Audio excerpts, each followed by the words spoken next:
on leur dit, voilà, on veut ça, et tout le monde nous regarde en mode, déjà, vous venez pas des cosmétiques, vous êtes jeune, vous êtes sympa, mais bizarre votre idée. Un peu plus de 6000 clientes aujourd'hui, et nous, ce dont on est le plus fiers, c'est qu'en termes de récurrence, on a 35% de nos clients qui ont acheté au moins 2 mascaras. On a beau taux de récurrence qui montre aussi que voilà, il faut qu'on sorte d'autres produits. C'est vrai qu'on dit pas non à un gros coup de projecteur. Non, c'est clair. Donc si Marc Simoncini regarde ce podcast, voilà, il suffit de nous envoyer un message, on transmettra avec plaisir. Mais en vrai, c'est un projet qu'on a envie de pousser parce que en fait, il y a que des bonnes choses, quoi.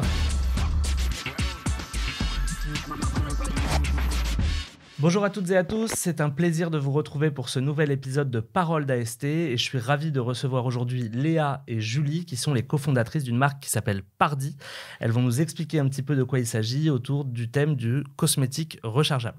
Le but, c'est de voir un petit peu comme d'habitude leur parcours, comment elles en sont arrivées là, respectivement diplômées de l'ESCP et de l'ESSEC, voir en quoi ça vous a aidé aussi dans votre parcours et ensuite comment vous a germé l'idée de monter cette entreprise, pourquoi à deux, pourquoi à ce moment-là, pourquoi ce nom, enfin bref, on va tout explorer. Donc tous ceux qui sont passionnés de parcours un peu inspirants et d'entrepreneuriat, je pense que vous allez adorer ce podcast. On va d'abord commencer par vous demander de vous présenter. Est-ce que Julie, tu peux te présenter un petit peu succinctement ? Oui, tout à fait. Donc, moi, je m'appelle Julie Zimmermann, j'ai 27 ans.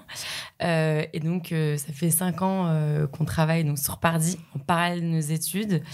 Et voilà, moi, j'ai grandi 10 ans à Londres et ça fait 7 ans que je suis à Paris. Ok, donc originaire de région parisienne. Oui. Ensuite, tu es allée à Londres. Exactement. Pendant 10 ans. Ouais. C'est là où tu as passé tes concours. On verra ça. Tu as été admise internationale à l'ESCP. Oui. Et du coup, tu es revenue maintenant en région parisienne pour monter ton entreprise Pardi. Léa, même question. Alors, donc, bonjour à tous et à toutes. Donc, j'ai 27 ans. J'ai un parcours un peu plus classique parce que je suis restée en fait, à Paris. Hein. Ouais. Et donc, pour ma part, j'ai commencé par une licence de gestion à Dauphine. Ouais. Et ensuite, j'ai rejoint après un M1 à Dauphine, donc l'ESSEC, en grande école. Ok. Donc, l'une a fait le SCP, l'autre a fait l'ESSEC. L'idée, ce sera aussi que vous nous expliquiez comment vous vous êtes rencontrés, comment a germé l'idée, etc. Mais d'abord, sur le plan de votre parcours scolaire, est-ce que vous saviez, l'une et l'autre, que vous vouliez faire une école de commerce ou puis devenir entrepreneur, ou est-ce que ça a germé au fil du temps ? Julie, peut-être ? Non, je pense c'est vrai qu'on a eu des réflexions très différentes à ce niveau-là. Après, l'école de commerce, je pense que c'est vraiment au fur et à mesure, en fonction des rencontres. Donc moi, j'ai fait un bachelor à King's College en business. Je pense que c'est le voir aussi que tout le monde voulait partir en master. Il y en a qui restaient à Londres, il y en a qui partaient un peu partout en Europe. Mais c'est surtout que à la fin de mon bachelor, je ne savais pas trop exactement ce que je voulais faire. Au début, je voulais vraiment me spécialiser dans un domaine d'expertise. Et finalement, j'ai fait 2 ans de stage dans 3 entreprises différentes à Paris. Mmh. Et finalement, je me suis dit, comme on était en train de commencer Pardi aussi, c'était bien en fait, d'avoir un parcours plus classique. Ça m'ouvrait aussi plus potentiellement d'opportunités et je me refermais pas sur quelque chose, même si je me spécialisais en marketing digital. Sachant que toi, il y a une petite différence avec Léa, c'est que toi, tu viens d'un modèle anglo-saxon, oui. Ce qu'on appelle le bachelor. Donc, pour ceux qui nous regardent, les bachelors anglo-saxons, notamment King's College, c'est très réputé, mais c'est assez logique de le continuer. C'est assez rare de s'arrêter, en tout cas quand on veut travailler en France, de s'arrêter après un bachelor. Donc, il y avait cette notion de toute façon, il faut poursuivre en master, donc tant qu'à faire, autant viser les meilleures écoles. Enfin, j'imagine que ça a été ton raisonnement. Mais ce qui était intéressant aussi, c'est que dans la mentalité anglo-saxonne, c'est qu'ils vont pas tout de suite, en tout cas les Anglais ne vont pas tout de suite faire un master. En général, ils vont travailler 2-3 ans ouais. Et ensuite potentiellement faire un MBA. Donc ce qui était aussi intéressant, c'est que j'étais confrontée à une autre mentalité. Et c'est ça qui m'a permis de me questionner, de me dire je vais faire des stages, je vais avoir un peu plus d'expérience. Finalement, j'ai fait un parcours grande école. Mais voilà, c'était aussi toute une réflexion. C'est beaucoup de réflexion pendant 2 ans. Et puis, je pense que c'est ça aussi qui a fait que le moment où on a décidé avec Léa de créer Pardi, c'était un bon moment, même si c'était un moment où je passais les concours, c'était mon 3e stage, j'étais très fatiguée, mais en fait, je me suis dit, c'est ça, j'ai testé pas mal de choses et c'est ça que j'ai envie de faire. Ouais, c'est ça, parce que vous avez une année de décalage, ça veut dire que quand toi, t'as passé les concours, c'était le tout début de votre boîte, ça avait genre 1 mois, un truc comme ça. Oui, c'est ça, 1-2 mois. Ouais. Alors que quand Léa, elle a passé les concours 1 an après, du coup, la boîte avait 1 an et 1 mois. Et puis, c'était pas le même. Et donc, Léa, la question se pose, t'es à Dauphine, je crois qu'il y a un incubateur à Dauphine. Oui, absolument, très bon. T'avais tout à fait l'opportunité de te dire, je vais rester à Dauphine, je vais rester tranquille, je vais avoir un peu moins de cours, entre guillemets.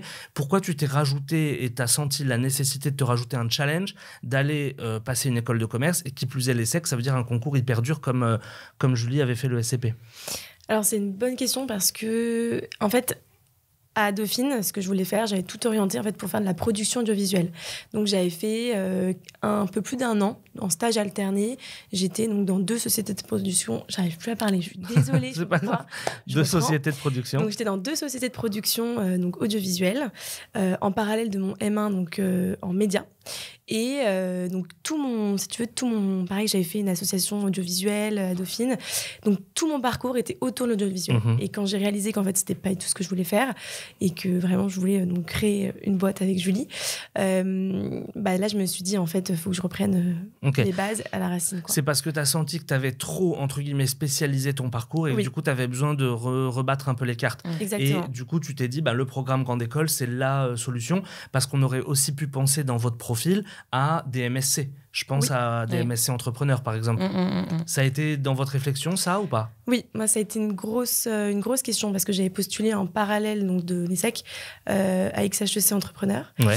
Et donc, j'avais été admise aux 2 et la question s'est vraiment posée parce que j'étais très attirée par XHEC pour l'expérience qui avait l'air assez exceptionnelle.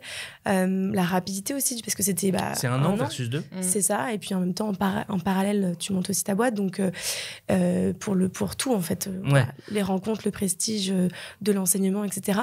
Mais en même temps, je sentais que j'avais vraiment besoin d'avoir un enseignement plus global.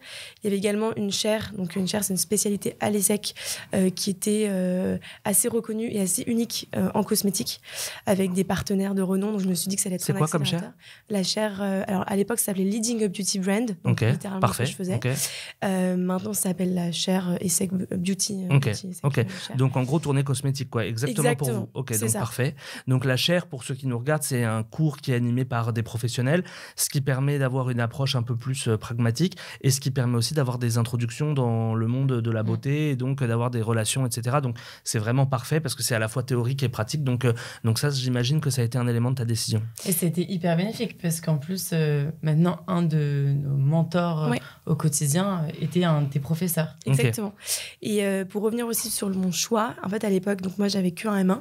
Le M1 à Dauphine n'était pas diplômant. Donc, je me suis dit, s'il me faut un backup, si jamais Pardi ne fonctionne pas comme on le souhaite, XHEC, c'était un MS, donc ça ne comptait pas comme un M2. Et je me suis dit, en fait, je peux pas juste arriver avec une licence, quoi. C'est intéressant, à la fois en termes de backup, j'imagine, et aussi, il faut être aussi réaliste, c'est que quand vous allez voir une banque ou quand vous allez voir un business angel ou quoi que ce soit, vous nous parlerez du financement après. J'imagine que vous commencez le discours par ESSEC et ESCP pour un peu rassurer et vraiment montrer qu'il y a une structure derrière. Et c'est vrai que c'est apprécié. Jusqu'à maintenant, ça rassure quand même. Ouais. Ok, donc ça, c'est les éléments qui vous ont poussé à rejoindre respectivement les écoles. Si on parle un petit peu des concours, donc Julie, toi, tu es dans ton bachelor en Angleterre. Est-ce qu'à ce moment-là, alors ça s'est beaucoup démocratisé depuis, mais est-ce qu'à ce moment-là, il y a beaucoup d'étudiants qui passent les concours français? Est-ce que tu es toute seule à préparer dans ta chambre? Non, énormément de personnes qui le travaillent d'ailleurs depuis des mois. Je pense qu'à ce moment-là, je ne suis pas du tout au même stade de réflexion. J'ai surtout très envie de commencer à travailler parce que je travaillais déjà un peu en parallèle de mes études, mais je voulais quelque chose de bien plus concret. J'avais la chance de faire un échange à Hong Kong aussi pendant mes études. J'avais fait un semestre. C'était vraiment génial. Donc, j'avais hâte aussi de passer à l'étape supérieure. Mais en même temps, tout du long de mes stages, l'idée me trottait. Et puis, en plus, je suis revenue à Paris pour faire mes stages. Donc, du coup, en plus d'être dans ce milieu parisien où c'est normal. Et en plus, je voyais mes amis tous partir en master. Donc, ce qui était bien, c'était de voir un peu quelle était l'expérience de chacune. Okay. Et ton expérience justement à l'ESCP, donc tu as passé tes concours. Oui. Toi, tu as passé via le GRE, c'est ça? Oui, donc exactement. le GRE, le GRE, comme on dit nous. Donc, pas par la voie entre guillemets traditionnelle du TAJMAT ou du GMAT. Une fois que tu es arrivé à l'ESCP, qu'est-ce que tu retiens? Alors, évidemment, il y a 1000 choses, mais si tu devais retenir 2-3 éléments de ta scolarité, ce serait quoi? Alors, en fait, ce qui est génial avec l'ESCP, c'est que c'est une école très européenne. Et on le ressent vraiment. Donc, moi, ce que j'ai vraiment adoré, c'est que pour le coup, si on cherche à être un enseignement très multiculturel, moi, je trouve en tout cas que c'était vraiment à l'ESCP parce que pour le coup, les cours, tout le monde se mélangeait vraiment. Et puis un des moments super sympas que j'ai passé, c'était mon échange à Madrid. Il pousse vraiment à ce que, en fait, quasiment tous les semestres, tu bouges d'endroit. Donc ça, c'est chouette. On peut autant faire... on peut être autant en Espagne, en Italie. Bon, toi, en Angleterre, t'avais déjà fait? J'avais déjà fait, mais donc je suis pas allée à Londres, il n'y avait pas d'intérêt pour moi.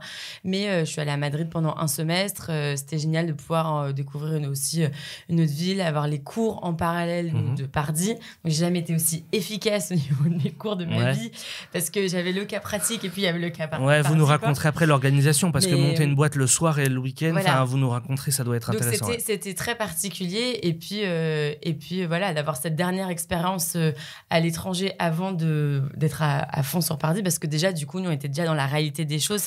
Mais comment vous gérez ça? Et après, on fera la même question pour Léa, mais comment vous gérez ça, le côté je fais mes cours, mais d'un autre côté, j'ai un truc vraiment concret le soir et le week-end. Est-ce que vous n'avez pas le sentiment à un moment que vos cours, ils vous ralentissent?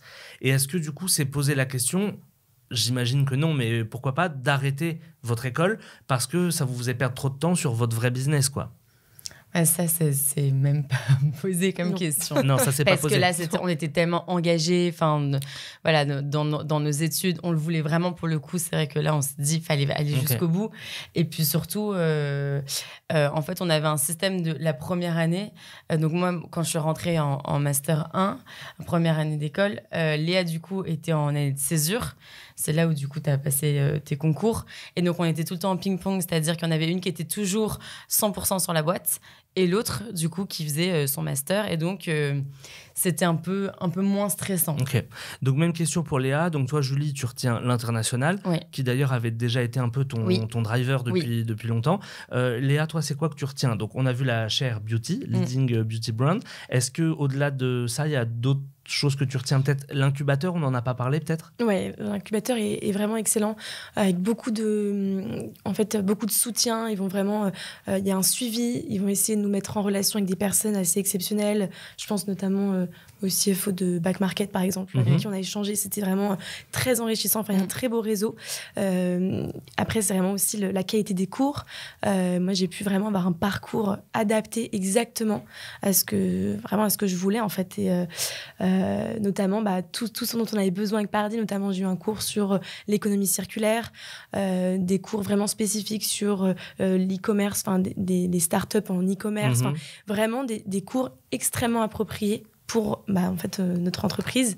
Après, c'est aussi la marque de fabrique de l'ESSEC de te laisser choisir ton parcours à la carte. Et donc, c'est toi, peut-être on comprend aussi pourquoi l'ESSEC recrute un peu plus tard en Master 1, parce que ça demande plus de maturité aussi de se dire j'ai besoin de tel cours et tel cours, parce que tu es plus avancé dans ton process. Donc, l'ESSEC, c'est hyper intéressant à ce niveau-là, parce que chaque étudiant de l'ESSEC a un parcours qui n'a rien à voir avec l'autre, quoi. Exactement. Et après, ce que j'ai énormément apprécié, c'est qu'à l'ESSEC, il y a vraiment des profils de tout secteur, de tout futur métier.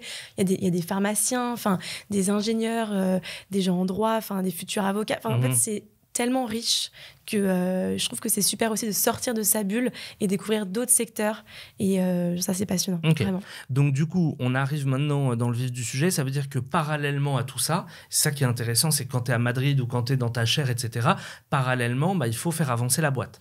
Donc, parlons un petit peu plus justement de la boîte. Et d'abord, on n'a pas traité le sujet, mais vous vous êtes rencontrés en école, après, avant? Alors, nous, on s'est rencontrés depuis un moment maintenant. À nos 6 ans, on était en CP, donc à l'école, mais pas à la même école. Vous êtes amis d'enfance, en fait. Exactement. Ouais, donc, depuis 20 ans. Ouais. Et l'idée de la boîte a germé quand vous étiez à peu près respectivement, on va dire fin de licence à peu près, grosso modo? M1 pour moi.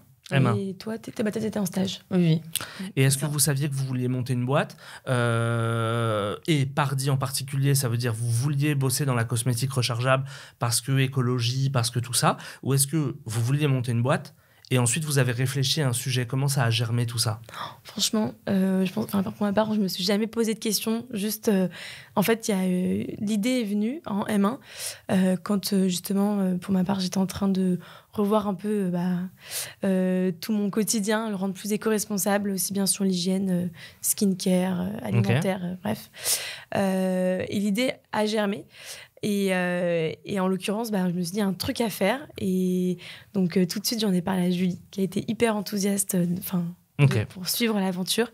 Mais en fait, si tu veux, on y allait étape par étape et on s'est pas trop dit qu'on était en train de faire une entreprise. En fait. On se disait, c'est chouette. C'est d'abord un parcours personnel qui consiste à dire, OK, je suis en train de revoir mes pratiques au quotidien, trier mes déchets, fermer le robinet, machin. Et ensuite, au fur et à mesure, tu prends tes actions quotidiennes. Donc, j'imagine se maquiller et tu te dis comment je peux améliorer cette action. Et alors, je suis pas utilisateur, mais j'imagine quand vous jetez votre boîte, vous vous dites, c'est trop con parce que en fait, toute la partie, il y a toute une partie réutilisable en fait que je jette pour racheter la même chose. Exactement. C'est ça que vous vous dites en fait. Exactement. Et on n'est pas ingénieur, on n'a pas fait ces études-là, mais c'est vrai que le packaging, il a beaucoup évolué. Et donc, c'est pour ça de se dire, faut pas non plus se limiter, parce que du coup, nous, on avait des parcours assez similaires, même si dans des industries un peu différentes. Mais finalement, on avait ce produit-là qu'on a revu dans tous les sens. Et en fait, le prototype du tout début de notre premier pitch n'a rien à voir avec ce qu'on a finalement fait aujourd'hui. Et c'est vrai qu'au fur et à mesure, on s'est dit, en fait, la brosse, voilà, on peut la réutiliser. Le flacon, il peut être dans un flacon en verre. Et donc, ça a été 6 mois de réflexion. Et puis, le moment, c'est devenu très, très concret. C'est vraiment le moment où on a trouvé notre laboratoire partenaire. Ouais, c'est ça. On s'est dit, là, c'est bon. Mais du coup, expliquez-nous. Donc, on comprend la philosophie générale. OK, je me maquille. Il y a beaucoup de déchets qui sont liés notamment au mascara, parce que vous, votre produit phare, on va en reparler, c'est le mascara. Mais donc, vous avez ce constat-là, vous discutez, t'as trop raison, faut trop qu'on fasse un truc là-dedans. OK, donc là, on en est là. Comment on passe de faut trop qu'on fasse un truc là-dedans à version finale, des milliers de clientes comment on transforme cette théorie en un vrai produit pratique utilisable par des vraies clientes? On va voir un labo? Alors, dans un premier temps, on est allé voir l'incubateur de Dauphine pour commencer déjà à avoir des bons conseils, savoir comment vraiment s'y prendre, en fait. Et ensuite, effectivement, on est allé taper aux portes des laboratoires, trouver donc une pépite avec qui on travaille depuis et qui a bien voulu nous suivre parce que 22 ans, encore aucune en études, expérience. Aucune expérience, Juste quasiment pour préciser, pas de budget. vos stages ne sont pas en cosmétique. Non, les stages que vous avez faits, c'est pas genre L'Oréal ou quoi, c'est aucun rapport. Okay. Même pas en start-up. Donc vous arrivez, on veut révolutionner le monde de la cosmétique, on vous regarde un peu bizarrement, j'imagine. Clairement. Ok. On nous dit, vous êtes mignonne, c'est vraiment le terme limite, mais en fait tout le monde ne nous suit pas et ceux qui nous suivent, en fait on se rend vite compte que ça peut vite aussi être une machine à argent en fait et on va avoir la même formule que d'autres petites marques quoi. Et nous on voulait vraiment quelque chose d'assez unique, qui avait des charges extrêmement développées, de la créativité, de l'innovation, vraiment tout ce qui nous permettait d'avoir un produit qui sortait du lot quoi. Et comment ça marche concrètement? On paye au produit, on paye au résultat fini, on paye à l'heure, ça je sais pas du tout comment ça marche avec un labo quoi. Ça dépend des laboratoires. Nous c'était on avait un échéancier, c'est ça aussi qui nous a permis de le financer sans avoir à tout avancer d'un coup. Mais il y en a, par exemple, tu demandes une formule, mais ils prennent une commission. Vraiment, il y a des modèles qui sont très, très différents. Mais si la personne, la fameuse pépite que vous trouvez, elle délivre pas, en fait, vous êtes tributaire, bloqué de l'avancée de la personne, on peut dire du labo, quoi. C'est ça. C'est une relation de confiance qui se noue avec cette personne qui, en fait, quasiment est le 3e pilier de l'entreprise, quoi. Oui, un peu, franchement. Après, c'est sûr qu'on a un contrat quand même, tout ça.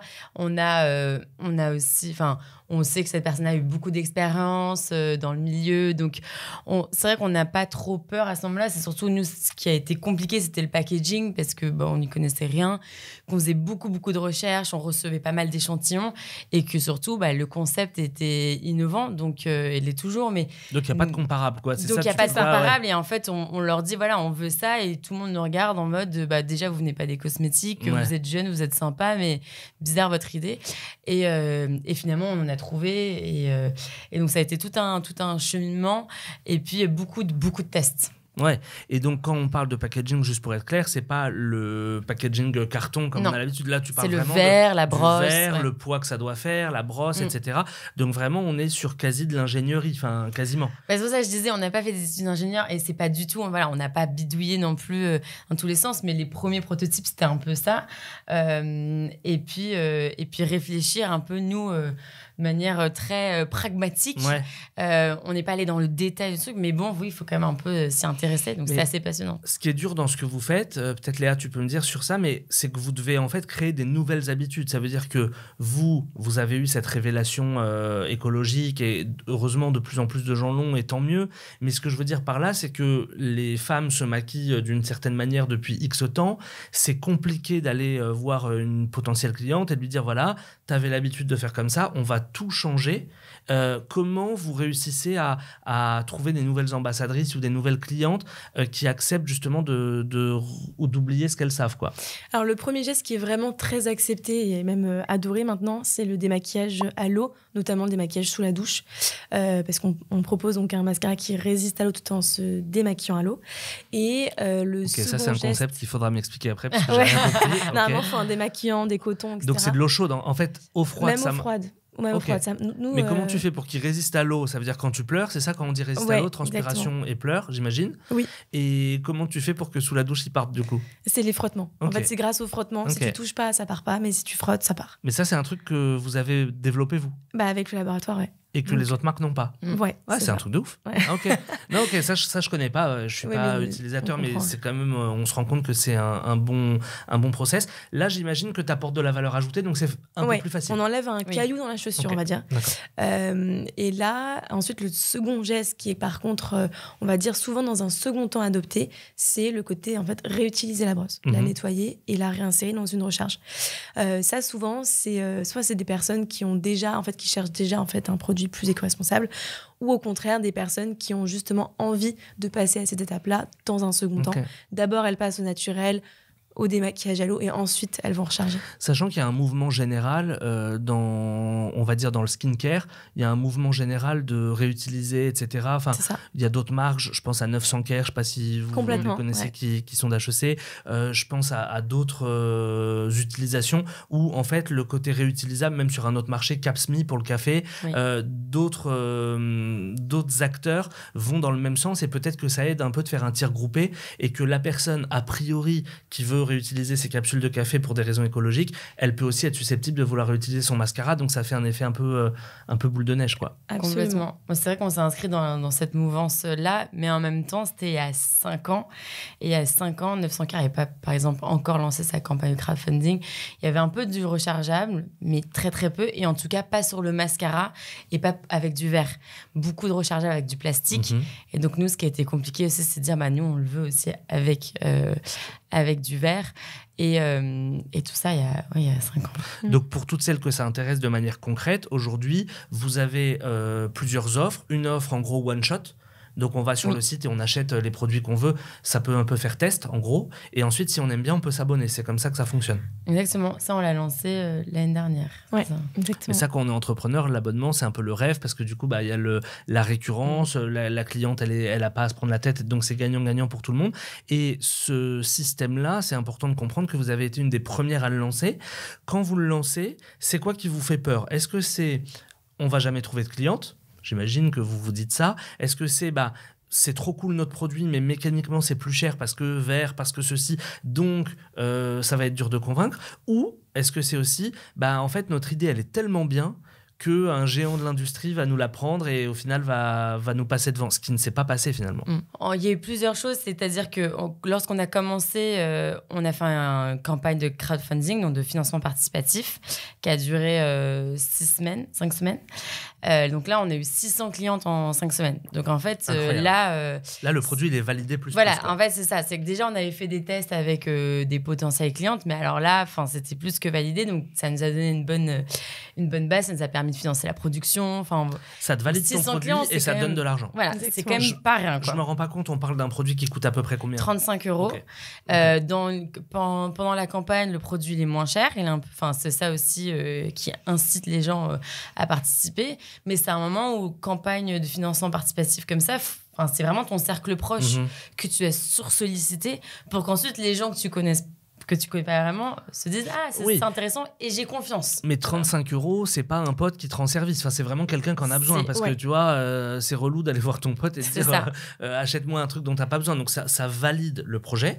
Donc vous, j'imagine, ça vous met un coup de boost énorme et ça vous fait un petit revenu de 10-15 000 € qui vous permet un peu d'amorcer la machine, quoi. Exactement. Et puis ensuite, pour répondre à ta deuxième question sur le côté se faire copier, on sait que par exemple les géants, tout ce qui est réutilisation d'un produit, c'est extrêmement compliqué pour eux de le mettre en place. Le verre est très peu présent sur des produits vraiment maquillage type mascara, même si ça se démocratise de plus en plus.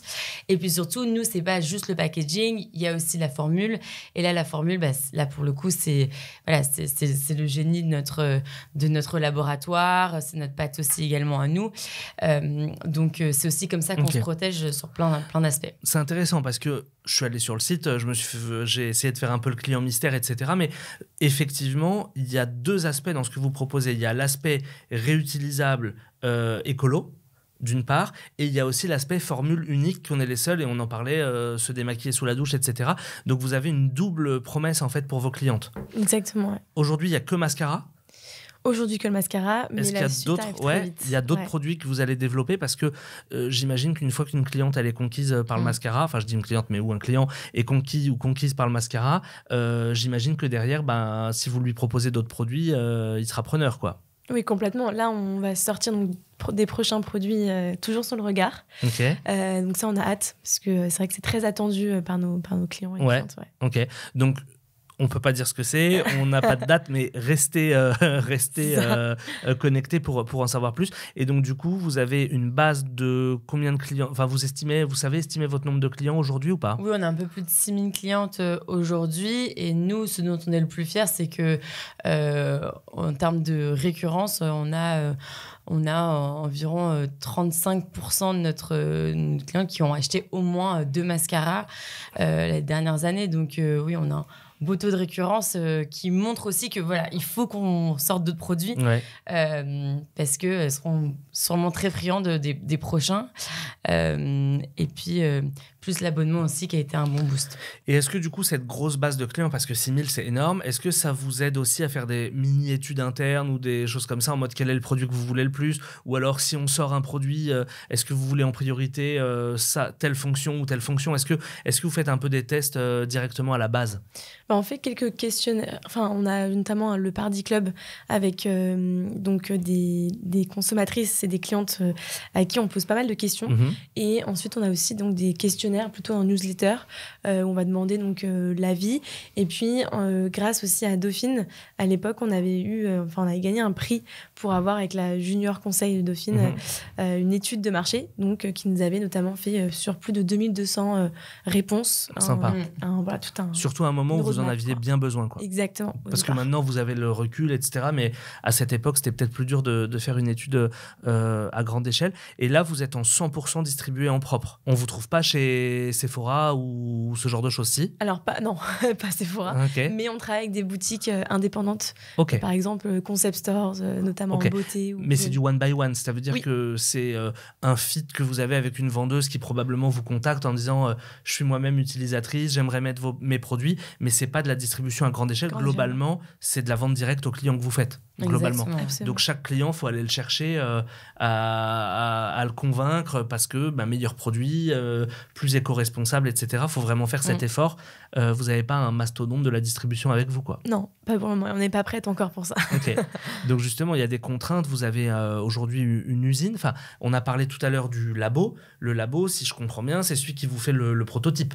Mais ensuite, vous prenez ce prototype. D'ailleurs, D'ailleurs, il va apparaître à côté de moi. Vous prenez ce prototype et vous allez voir une usine. Enfin, comment ça se passe concrètement en lui disant voilà ça, mais on veut ça, mais en 10 000 quoi. Voilà, exact, c'est exactement ça.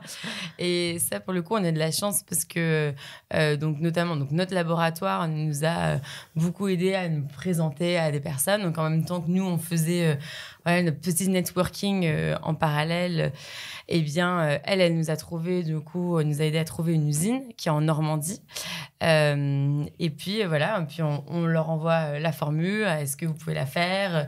Et puis ensuite, nous, on commande le packaging. Donc, en fait, eux reçoivent le packaging, ça, ils s'en occupent pas. Ça arrive à l'usine. Et puis après, on fait ce qu'on appelle un pilote, c'est-à-dire ils testent. Ils font une sorte d'essai labo.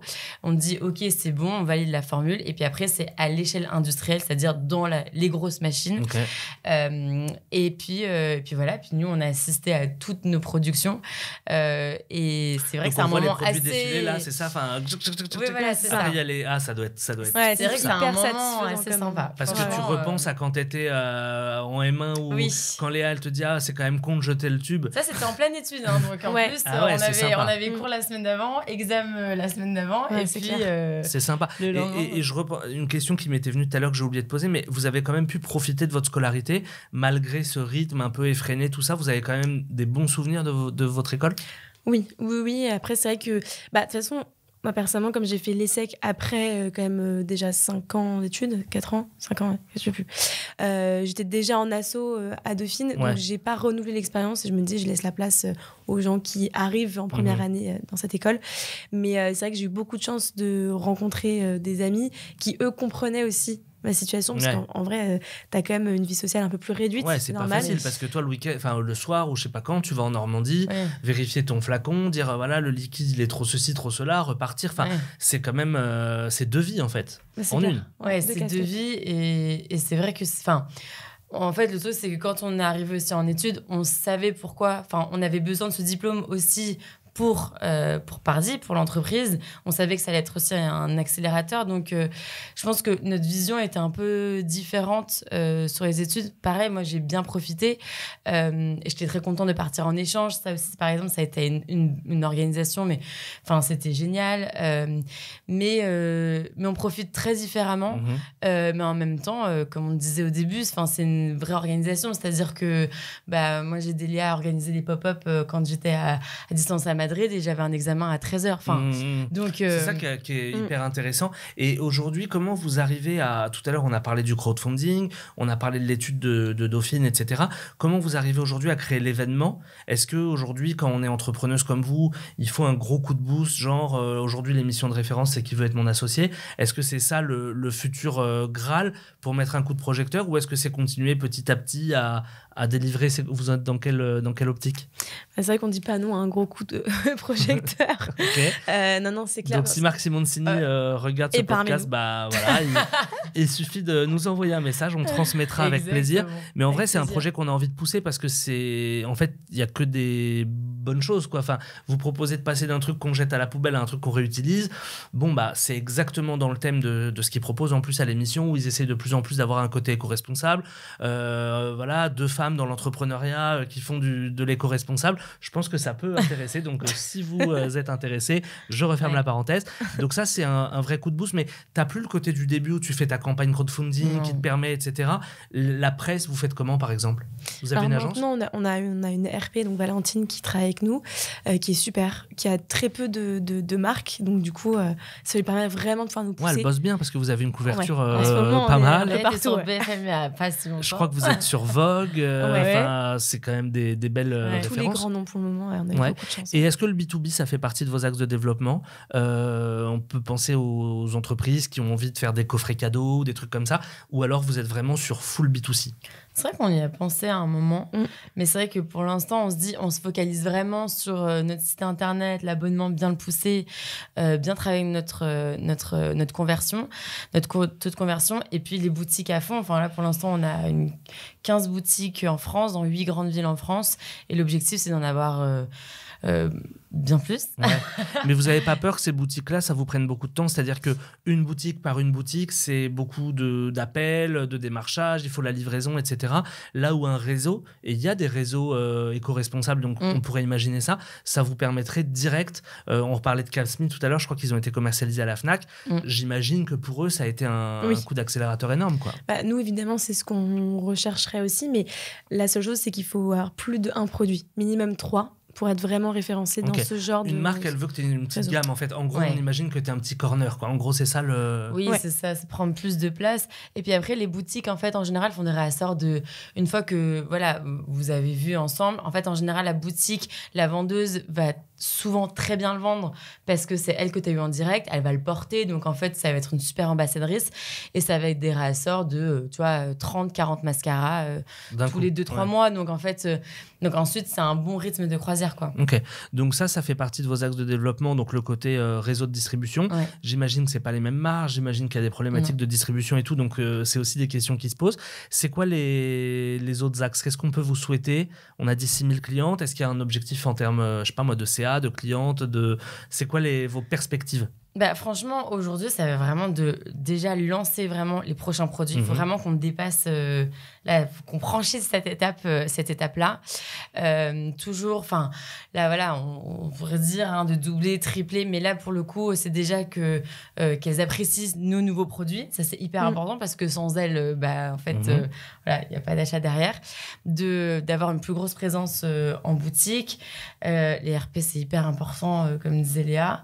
Et puis potentiellement une levée de fonds à un moment, peut-être pas l'année prochaine, mais voilà, ça viendra. Ça viendra. Merci Montini, si tu nous regardes. Ou un autre. Encore une fois. Mais l'argent, c'est un peu le nerf de la guerre dans ce business, surtout que si je comprends bien votre modèle, vous devez avancer l'argent, en fait. Si je comprends comment ça fonctionne, j'imagine que quand vous allez voir l'usine et vous dites on veut 10 000 pièces, ils vous disent ok, mais il faut au moins une avance, quoi. Ouais. Pas forcément tout, mais au moins une partie. Donc vous êtes toujours en train de réfléchir au coût suivant financièrement. Complètement. Ouais. Tu veux expliquer? En fait, on a... Si tu veux, d'abord, on n'a pas le système de précommande, sauf de temps en temps, on le fait. Mais ça reste quand même assez rare. Mais effectivement, on doit payer 30% avant donc le jour de la production pour payer les matières premières. Et ensuite, 70% à la livraison. Et donc, tout cet argent-là, dans tous les cas, il faut l'avancer. T'as encore rien vendu, on est d'accord. Parce que tu viens d'être livré dans ton entrepôt, quoi. Donc, de toute façon, le BFR, donc le besoin en fonds de roulement, voilà, nerf de la guerre de toute entreprise, mais encore plus quand on est petit. Donc, la trésorerie, énormément aussi.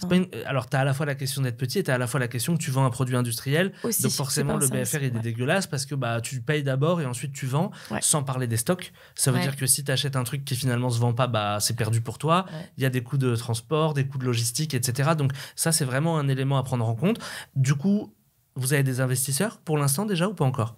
Non, pour l'instant, on n'a pas d'investisseurs. Que deux. Et puis, oui, c'est ça, que du prêt, des subventions, la BPI. Des concours, j'imagine, concours de pitch qui font un petit chèque de 3 000 €, truc comme ça. Exactement, c'est ça. L'année dernière avec le CP. Et puis, Mais pas d'investisseurs. Bourse de l'ESSEC, ok. Pas d'investisseurs au sens, pas de levée de fonds pour l'instant. Non, pas de levée de fonds. C'est pour ça, déjà, on attend aussi d'avoir... là, on a une bonne traction, mais on veut l'exploiter encore plus. Attendre de voir comment est-ce que il faut pas le faire trop tôt et il faut pas le faire trop tard, donc c'est un équilibre à trouver.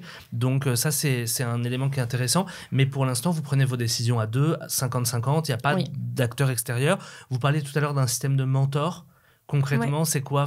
C'est quelqu'un que vous appelez quand vous êtes en galère, ou c'est quelqu'un que vous voyez régulièrement? Comment ça se passe? On a construit un board, donc c'est un sorte de comité stratégique composé de 4 personnes, si je dis pas de bêtises, qui ont tous une expertise en fait dans un secteur. Ok, donc digital, e-commerce, cosmétique, tout ça. C'est ça. Et en fait, on a un rendez-vous à peu près tous les 2 mois et demi, quelque chose comme ça, et on leur expose en fait nos chiffres, nos avancées, nos problématiques du moment, et ils vont nous permettre de prendre du recul, prendre des décisions avec un esprit un peu plus 360 en fait, une vision plus 360. Vous, ça vous force à avoir un peu le nez dans les chiffres parce que parfois on veut tellement développer, ça vous force à prendre un petit pas de recul, mais c'est des gens qui n'ont pas de participation financière dans la boîte. Non, c'est vraiment au bon vouloir. On a une chance extrême.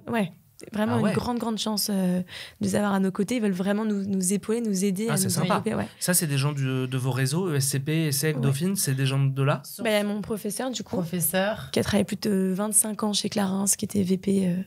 Enfin, vraiment, on a beaucoup de chance. Et chacun a une expertise. Ça c'est très précieux. Marketing, communication, stratégie. Donc ça, c'est génial. On a aussi d'autres mentors. On fait partie de Réseau Entreprendre Val-de-Marne. Et là aussi, on a un mentor en finance. Donc là, on a eu un mentor au tout début avec Dauphine, Julien, qui a été un soutien, surtout au début. Enfin, tu sais pas trop dans quoi tu te lances. À l'époque, il nous parlait de Station F. On avait on se dit, waouh, quel est ce monde? Et avec la ruche aussi. Avec la ruche. On a eu un incubateur aussi en cosmétique. On a eu aussi quelques mentors. Donc, on a eu de la chance parce qu'à chaque étape de parcours, on a eu des mentors qui nous ont extrêmement aidés. Et que ça soit autant en apport intellectuel, je veux dire, que en soutien quoi. Exactement, parce que c'est surtout ça. En fait, nous, on arrive dans une phase aussi, on a besoin aussi beaucoup de soutien, parce que là, on arrive vraiment dans le dur, parce que comme tu disais, on a lancé les produits et puis... t'as le côté jusqu'à la fin de tes études où, entre guillemets, comme disait Léa, si ça marche pas, on fera autre chose et puis on fera du conseil comme tout le monde ou du marketing, etc. Mais là, maintenant, c'est votre gagne-pain. Donc là, maintenant, effectivement, c'est là où il faut que le truc prenne parce que tu n'as plus ton backup comme tu avais avant quand tu étais un peu plus insouciant ou au pire, ça marche pas et puis ça marche pas. Là, maintenant, c'est vraiment votre bébé. Ouais. Est-ce que, justement, vous prenez aussi des conseils? On parlait tout à l'heure un peu de vos confrères qui ont les mêmes problématiques, 900 Care, d'autres boîtes qui sont dans la skincare un peu éco-responsable. Est-ce que c'est des gens avec qui vous entretenez des bonnes relations ou chacun est dans son couloir? Ouais, vraiment. Ouais. On est amis avec plusieurs marques en cosmétique, mais pas que, cosmétique aussi. Et on prend vraiment les conseils, surtout quand ce sont des entreprises qui ont réussi à se développer avec peu de moyens, peu de personnes aussi en interne, parce que nous, aujourd'hui, on est 4 avec 2 alternantes. C'est ça. Exactement. C'est ça? Ouais. Et vous prévoyez de recruter bientôt ou pas? Pas pour le moment. Pas tout de suite. Ça va venir, mais pas tout de suite. On sera plutôt freelance avant faire ça. C'est pour ça. Ouais. Vous n'êtes pas obnubilé par le grand bureau, la grande boîte, etc. Vous voulez vraiment maîtriser, faire petit à petit, quoi. Là, on est dans une maîtrise des coûts quand même assez fine. Et c'est vrai que, nous, la différence avec les boîtes que tu as citées, c'est que nous, on n'avait pas d'expérience au préalable. C'est-à-dire qu'on est vraiment, on a foncé dedans. C'était vraiment nos tripes qui ont parlé et on y allait. Et puis, c'est petit à petit qu'on réalisait vraiment, tout le chemin qu'on a parcouru. Mais tu vois, sûrement qu'on aurait fait des choses différemment, notamment sur le financement.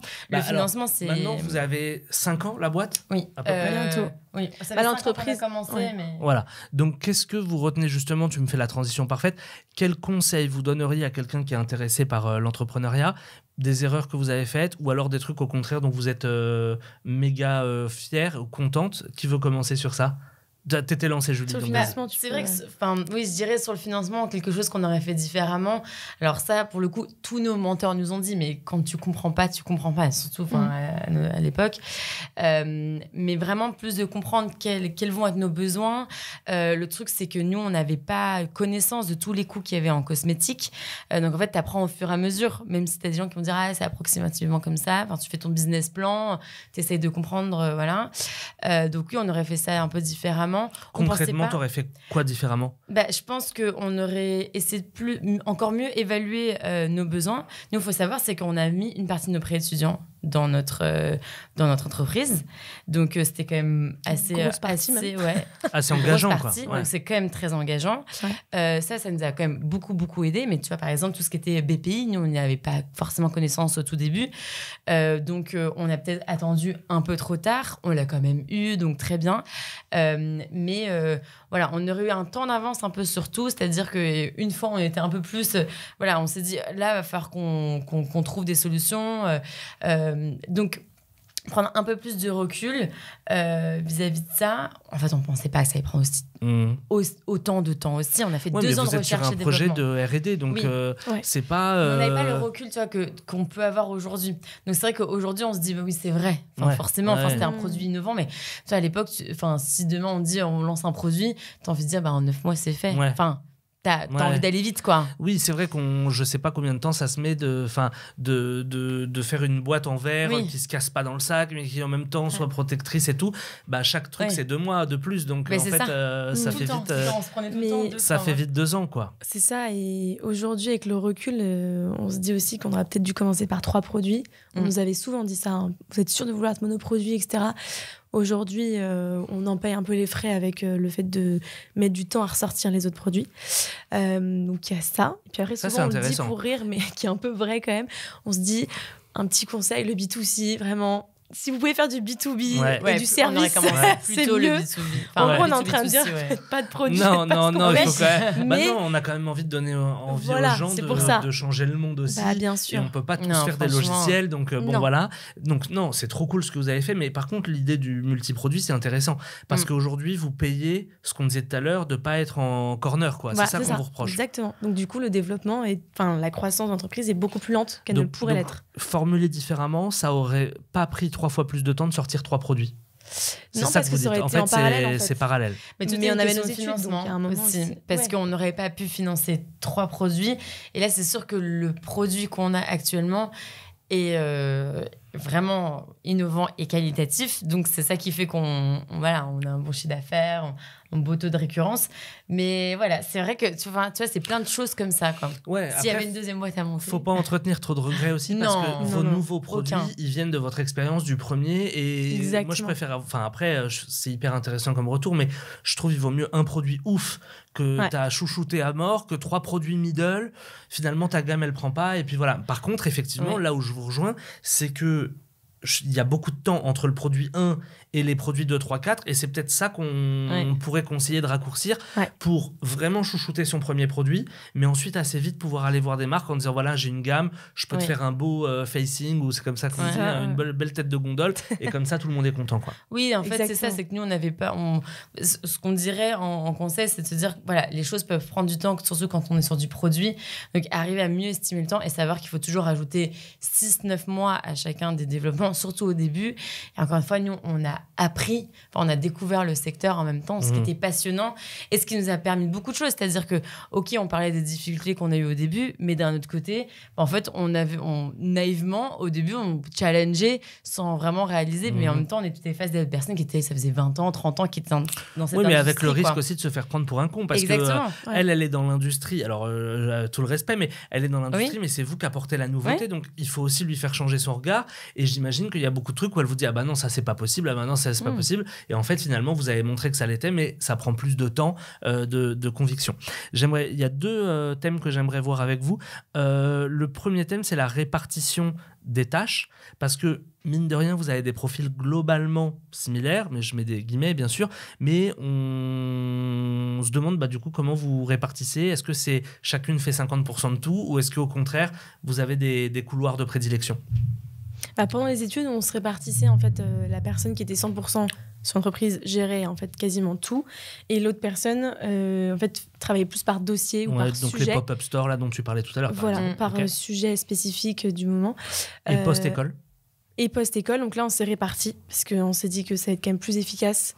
Donc on s'est répartis. Donc Julie par exemple gère la finance, donc c'est un gros sujet, la logistique, les achats de manière générale, et évidemment le site internet, donc très gros sujet aussi, surtout qu'on est quand même beaucoup en vente sur le site internet. Et pour ma part, donc je m'occupe du développement produit, également de la communication. Et puis... marketing. Alors, marketing, ça va plutôt être Julie. D'accord. Moi, c'est ça qui est un peu... on a divisé cette branche-là. Moi, je fais donc les réseaux sociaux. Okay. Mais ni plus ni moins. Je crois que vous êtes très actifs sur TikTok.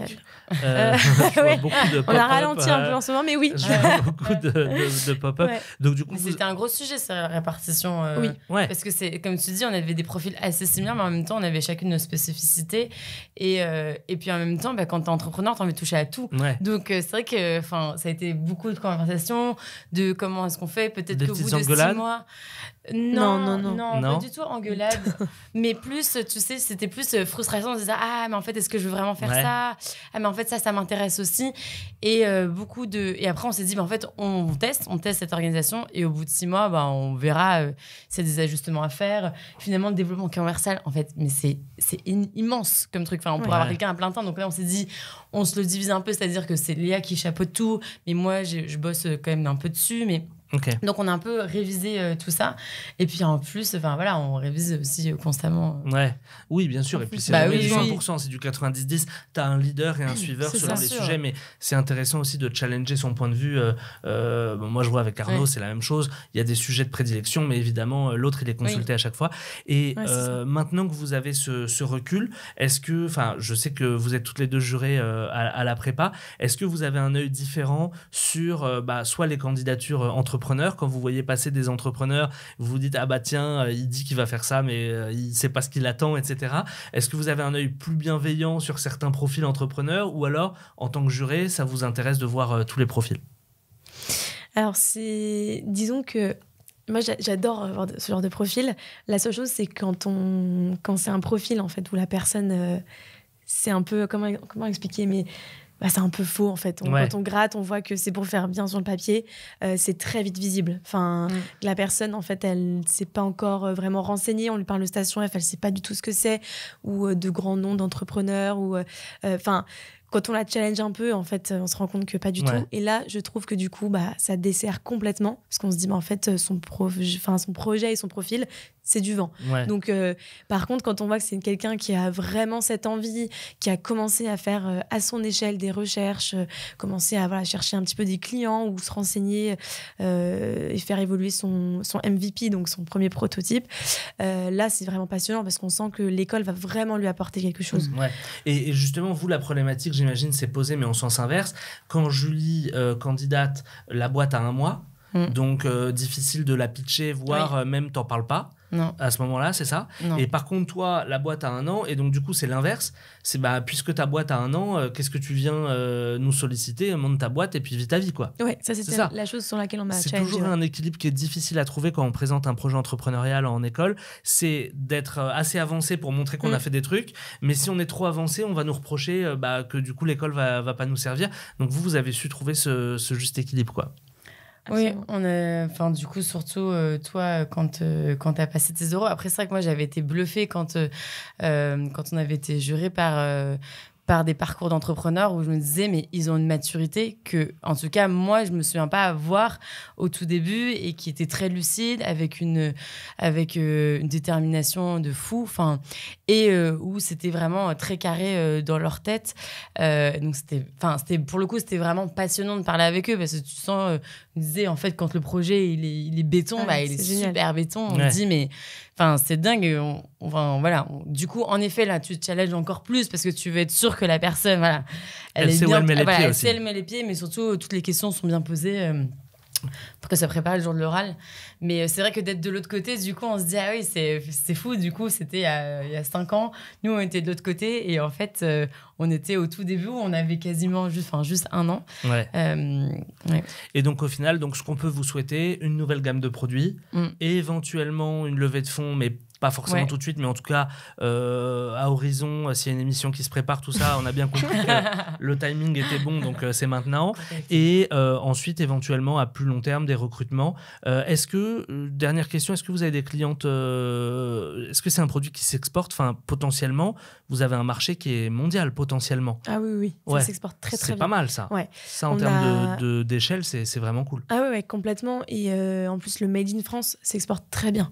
En cosmétique, en cosmétique. Donc ça, c'est un axe de développement qui peut aussi être intéressant, potentiellement d'avoir du business développement, je sais pas moi, en Espagne, en Italie, déjà en Europe, ça serait déjà pas mal, quoi. Et les pays francophones aussi, donc Belgique, Suisse. C'est ça qu'on peut vous souhaiter pour la suite, comme ça européen. On termine là-dessus. C'est clair. Un grand marché européen de la cosmétique rechargeable et du coup, un grand réseau de boutiques, que ce soit une chaîne ou que ce soit des boutiques indépendantes. Peut-être d'ailleurs que dans vos réseaux, vous avez des personnes qui ont des boutiques et qui font ce genre de produits. C'est pas des boutiques cosmétiques pures qui vous distribuent pas forcément. Ça peut être des petites boutiques un peu multi-produits, quoi. Ah oui, ça peut être des concept stores plutôt lifestyle, pas forcément cosmétiques. Ok. Et ben c'était trop cool de vous avoir. J'espère que ça vous a servi à la fois pour ceux qui ont un projet en école entrepreneuriale, à la fois tout simplement pour ceux qui s'intéressent à cet écosystème. Je vous laisse un tout petit mot de conclusion, soit chacune, soit celle qui veut. Je dirais que c'est faisable complètement d'entreprendre en parallèle de ses études. Il ne faut pas avoir peur et qu'il faut prendre étape par étape. Nous, ce qui fait aussi notre réussite, c'est notre binôme avec Léa et notre organisation. Mais voilà, se dire faut commencer quelque part et c'est possible, renseignez-vous bien, mais ça va le faire, c'est sûr. Trop cool, merci d'avoir été avec nous. Salut à tous, merci pour votre écoute. Merci.